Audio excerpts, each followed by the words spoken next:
ሃይማኖት እስክንድርያ ሊቀ ጳጳሳት ቅዱስ ዮሐንስ ወደ አንጾኪያ ሊቀ ጳጳሳት ወደ አባ ኪራኮስ በላከው መልእክቱ እንዲህ አለ።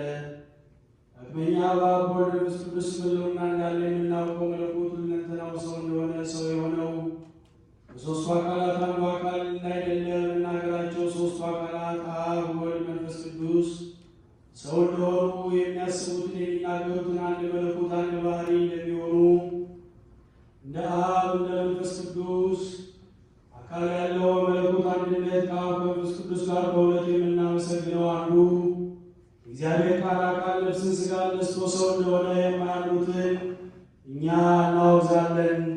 ሁለቱ አካላት አብ መንፈስ ቅዱስ ግን ፈጽሞ ሰው አልሆኑም።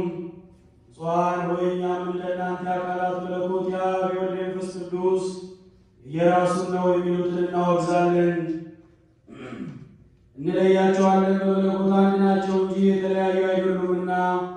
እኛ በመንፈስ ቅዱስ ተገልጾላቸው ከእግዚአብሔር አግኝተው የጻፏትን የአባቶቻችንን ሃይማኖት እናምናለን፣ እንቀበላለን። ስለምንሰግድላቸው ስለ ቅድስት ሥላሴ ስለምንናገረው በዚህ ምስጢር ከእናንተ ጋር አንድ እንደሆነ ንጹሐን አባቶቻችን ሆይ ይህንን ደግሞ በእናንተ ዘንድ እንታመናለን። አምላክ በፈጸመው ሥጋዬ እንዴት እንደሚያምኑ ቅዱሳን አባቶቻችን ሃይማኖት እንናገራለን። ይኸውም ከአብ ከመንፈስ ቅዱስ ሁል ጊዜ የሚመሰገን በሦስቱ አካላት አንዱ አካል እግዚአብሔር ቃል የፈጸመው ሰው መሆን ነው።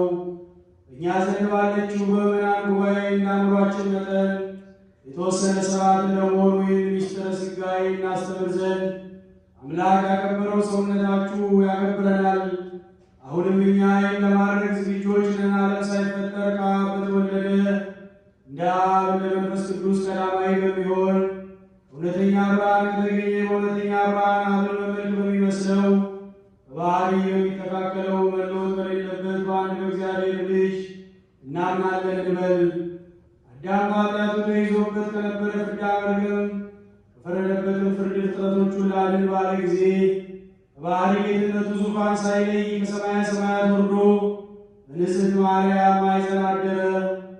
በግብረ መንፈስ ቅዱስም ከዘር ከሩካቤ ንጹሕ የሆነ ሥጋዋን ከእርሷ ተዋሃደ።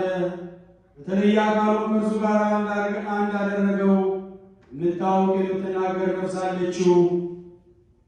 ሥጋ በቅድምና የነበረ አይደለም፣ ከዓለም ሥጋ መዋሃዱ ከዚህ በፊት ዕለተ ጽንስ የነበረ አይደለም። ሐዋርያትን የሚመስላቸው ደገኛው አትናቴዎስ እንደተናገረ ሥጋም ያን ጊዜ እግዚአብሔር ቃል ሥጋ ሆነ። የምታውቅ የምትናገር ነፍስ ያለችው ሥጋ ነው። ያን ጊዜ ጌታችን ኢየሱስ ክርስቶስ ሥጋው ከቃል ጋር ተዋህዶ የዕለት ጽንስ በመሆን ተቀረጸ። እንዲሁም ከመወለድ አስቀድሞ ያሉትን ቀኖች 9 ወር ጠበቀ።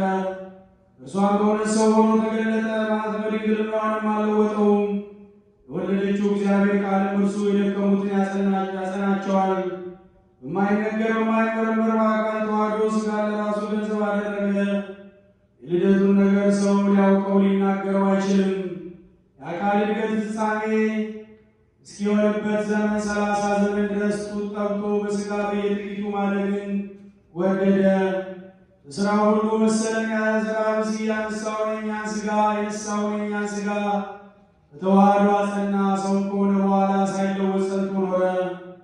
በሥላሴ ምንም አልተጨመረም። እርሱ አንድ ነውና እርሱ አምላክ ነው። በተዋህዶ ሰው የሆነ እርሱ ነው። በባህሪ መለኮት ከአባቱ ጋር አንድ ነው። እርሱ በሥጋ በባህሪ ከእኛ ጋር አንድ ነው። ሰማያዊ እርሱ ነው፣ ምድራዊ እርሱ ነው። እርሱ ይታያል አይታይም፣ እርሱ ይዳሰሳል አይዳሰስም፣ እርሱ ይወሰናል አይወሰንም፣ እርሱ ይታመማል አይታመምም፣ እርሱ በሥጋ ይታመማል በመለኮት አይታመምም። እስከ ዘላለሙ ለእግዚአብሔር ምስጋና ይሁን።